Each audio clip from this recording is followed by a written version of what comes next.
ये वो देश है जिस देश की मान मर्यादा की रक्षा के लिए लोगों ने हंसते हंसते अपने प्राणों का बलिदान किया। वो प्राण बलिदान करने की वो भावना कहां से आती थी? क्योंकि धर्म पालन में संसार के सुख से कहीं बड़ा सुख दिखाई देता था। उनको दिखता था कि धर्म पालन में श्रेष्ठ सुख है। आज हम आजादी का अमृत महोत्सव मना रहे हैं, आज स्वतंत्रता दिवस है। पहले तो आप सबको स्वतंत्रता दिवस की बहुत बहुत बधाई। आज स्वतंत्रता दिवस है, पर लेकिन ये स्वतंत्रता कहां से आई है? त्याग और बलिदान से आई है। धर्म की रक्षा के लिए दे दिया हंसते हंसते अपने प्राणों का बलिदान।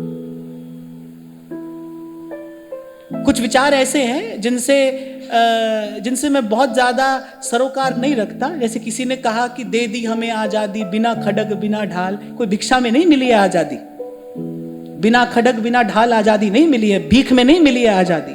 पता नहीं कितनी माओं ने अपने सपूत खोए हैं। तभी लता जी ने गाया था वो जो गीत, ऐ मेरे वतन के लोगों जरा आँख में भर लो पानी, जो शहीद हुए हैं उनकी जरा याद करो कुर्बान। तो भाई त्याग और बलिदान है इसके मूल में। ये स्वतंत्रता ऐसे हाथ नहीं आई है। जीवन में जो भी श्रेष्ठ है, जो भी सुंदर है, जो भी गरिमामय है, जो भी आकर्षक है, जो भी उज्जवल है, पवित्र है, उसके मूल में त्याग और बलिदान है, भोग और वासना नहीं। असत्य कभी ये परिणाम जीवन में नहीं ला सकता है भाई। अगर हम जमा घटा गुणा भाग करने के लिए बैठे ना, तो फिर तो भाई इस संसार में रहते हुए तो पांडवों के जीवन में कोई सुख नहीं आया। उन बेचारों ने कोई सुख नहीं देखा कि विजय के बाद भी एक व्यक्ति संपत्ति किस लिए अर्जित करता है? उसकी संतान सुखी हो। अभी तो विजयी हुए भी नहीं थे और उस दुष्ट अश्वत्थामा ने 105 बालक हताहत कर दिए। उनके जीवन में क्या सुख था? पांडवों के हिस्से अगर आया तो निर्मल यश आया। अनंत काल तक उनका यश अमर रहेगा, उनकी कीर्ति उज्जवल रहेगी। तो दो बातें हैं, या तो यहां पर मजा ले लो, या तो यहां जो थोड़ा बहुत मजा मिल रहा है ना, आपको लगता है भाई आज हाथ आ रहा है आज ले लो, या तो ये कर लो, और नहीं तो फिर सत्य का रास्ता है।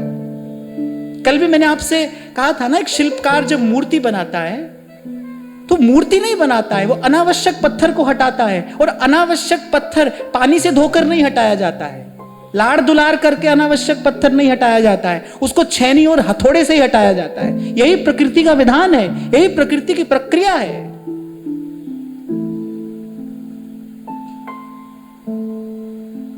और इतनी बात मैं और कहकर आगे बढ़ूंगा कि स्वतंत्रता दिवस का वास्तविक अर्थ तो तब है जब स्वतंत्र वातावरण में रहते हुए हम भी कुविचारों से स्वतंत्र हो, हमारी चेतना भी विकृतियों से कुविचारों से स्वतंत्र हो।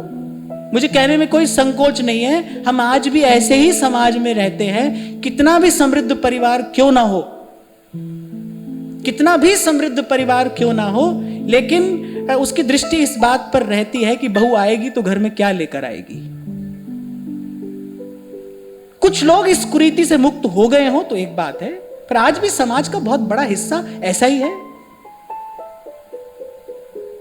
एक बात मैं आपको अपनी ओर से कहता हूं कि जब बेटी पैदा होती है ना, तो बेटी के पैदा होने का सबसे पहला हक, उसका हक जो हम खा जाते हैं, वो है उसके पैदा होने की खुशी। आज भी हम इसी समाज में ही रहते हैं, आज भी समाज ऐसा ही है। अरे मैं दूर क्यों जाऊं, यहां ही एक माता मुझे लिखकर भेजती है कि भाई जब तक कन्या का विवाह ना हो तब तक आप उसको दीक्षा मत दीजिए। ये कितनी बड़ी परतंत्रता है। अगर कोई कन्या है, अगर कोई स्त्री है, तो क्या उसको भजन करने का भी अधिकार नहीं है? उसको अपनी आध्यात्मिक उन्नति का भी अधिकार नहीं है? जो अधिकार प्रकृति और ईश्वर देता है, उसको मनुष्य कैसे ले सकता है, छीन सकता है? पर क्या करे भाई, ये मनुष्य, ये मानव मन ऐसा है, ये ऐसा ही है कि एक पीढ़ी का पाखंड दूसरी पीढ़ी की परंपरा बन जाता है, दूसरी पीढ़ी की परंपरा तीसरी पीढ़ी का धर्म बन जाता है। वो समझता है कि भाई यही धर्म है, इसी को करना है। हम तो भाई उस देश के वासी हैं। वो दो पंक्तियां याद आ गई मुझे, है प्रीत जहां की रीत सदा, मैं गीत वहां के गाता हूँ, भारत का रहने वाला हूँ, भारत की बात सुनाता हूँ। मैं अगर अपने भीतर खोजता हूँ, टटोलता हूँ ना, तो भक्ति का जो सबसे पहला रंग मुझे अपने भीतर दिखाई पड़ता है वो है राष्ट्र के प्रति भक्ति। मुझे गर्व है कि भगवत कृपा से मुझे ऐसे पवित्र देश में, ऐसी पवित्र भूमि पे जन्म मिला है।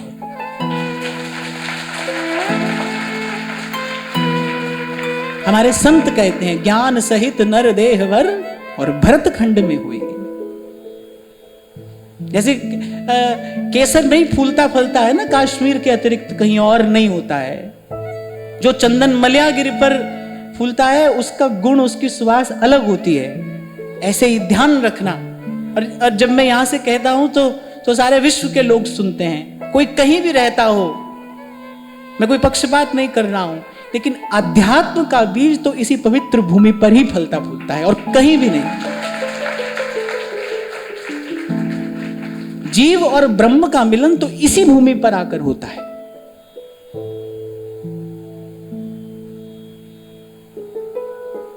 चलो आज लाडली लाल जी के चरणों में बैठकर हमने स्वतंत्रता दिवस भी मना लिया। फिर मैं कह रहा था भाई, हम ऐसे पवित्र देश के वासी हैं। इस देश का धर्म, इस देश की संस्कृति, इस देश की सभ्यता जो हमारे पूर्वजों ने अपने जीवन का बलिदान देकर बनाई और बचाई, उसकी मान मर्यादा, उसकी गरिमा की रक्षा, ये उपकार नहीं है, ये कर्तव्य है। ये आपका, मेरा, हम सब का कर्तव्य है। और विशेष रूप से जो युवा लोग मुझे सुनते हैं, उनको तो मैं आज के दिन ये संदेश भी दे रहा हूं और बड़ा विनम्र निवेदन भी कर रहा हूं। वो पथ ही क्या जिस पथ पे बिखरे शूल ना हो, वो पथ ही क्या जिस पथ पर बिखरे शूल ना हो। इसलिए मार्ग में आने वाले संकट से घबराना नहीं। मैं फिर दोहरा रहा हूं, आज हो सकता है आप परिस्थिति के अधीन हो, पर यदि आप सत्य पर बने रहे, यदि आपने धर्म नहीं छोड़ा, तो मिलेगी आपको ऐसी शक्ति, प्रकृति देगी आपको ऐसी शक्ति देगी जब परिस्थिति आपके अधीन हो जाएगी। अब आप होंगे परिस्थिति का निर्माण करने वाले।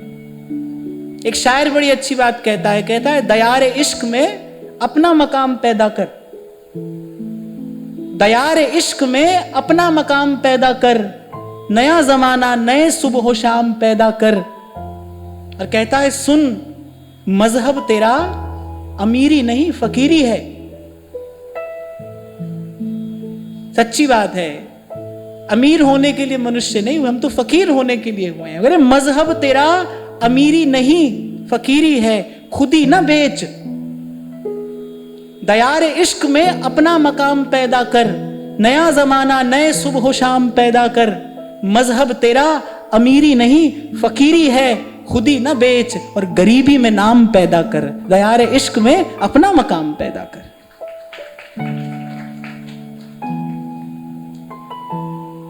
जब प्रकृति हमें कोई विशेष उपहार देती है ना, आपको कोई गिफ्ट देता है, तो आप थैंक्स तो बोलते हो उसको कि नहीं, धन्यवाद कहते हो कि नहीं, मुस्कुराते हुए। और अच्छे लोग तो रिटर्न गिफ्ट भी देते हैं। कोई आपको कुछ देता है तो बदले में आप भी तो कुछ देते हैं। ऐसे प्रकृति ने अगर कोई विशेष उपहार हमें दिया है, तो हमारा भी उसके प्रति कोई कर्तव्य बनता है। इस देश की सभ्यता, इस देश की संस्कृति जो हमें विरासत में मिली है, वो अमूल्य है, वो अमूल्य संपदा है, अमूल्य संपत्ति है। उस धरोहर की रक्षा, उस धरोहर की मर्यादा का रक्षण, ये उपकार नहीं, कर्तव्य है। और प्रत्येक भारतवासी को इस कर्तव्य का पालन करना ही चाहिए। एक बार जोर से बोलो, भारत माता की, भारत माता की, भारत माता की। है प्रीत जहां की रीत सदा, मैं गीत वहां के गाता हूँ। भारत का रहने वाला हूँ, भारत की बात सुनाता हूँ। गीत जहां की रीत सदा, मैं गीत वहां के गाता हूँ। भारत का रहने वाला हूँ, भारत की बात सुनाता हूँ। जीते हो किसी ने देश तो क्या, हमने तो दिलों को जीता है। भारत का रहने वाला हूँ, भारत की बात सुनाता हूँ। जय भारती, जय भारती, जय भारती, जय भारती।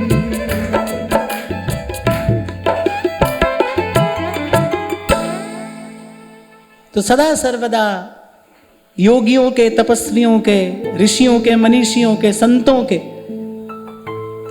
चरणों से संस्पृक्त इस पवित्र भारत भूमि को प्रणाम करते हुए, उन वीर पुरुषों के त्याग और बलिदान को नमन करते हुए यहां प्रभु के चरणों में बैठकर हम भी पवित्र संकल्प लें इस देश की सभ्यता और संस्कृति के संरक्षण का भी और संवर्धन का।